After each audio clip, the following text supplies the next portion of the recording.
Symbiosis Skill University's model is unique in many ways.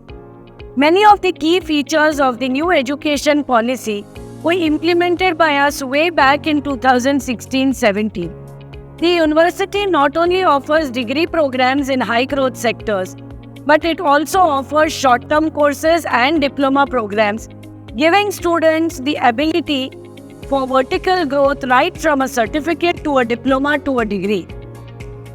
We work very closely with our industry partners who sponsor the training fees under the CSR of the short-term course students.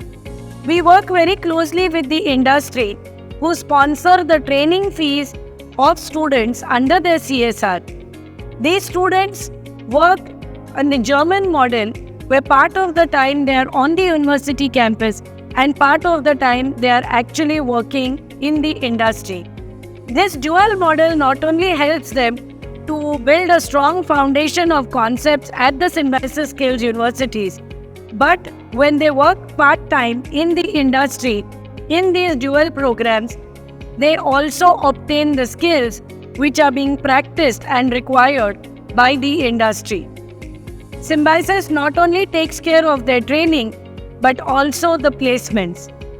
Our focus is on women empowerment, and therefore, in the last 2 to 3 years, we have trained thousands of girls and women on latest engineering skills such as electric vehicle servicing, such as artificial intelligence, PLC programming, Industry 4.0 and many others. We are seeing an excellent success for women empowerment programs where women and girls are coming into the engineering sector in a big way. They are getting excellent placement offers from the industry. And in fact, I am happy that today the industry focuses on giving placements to girls and women.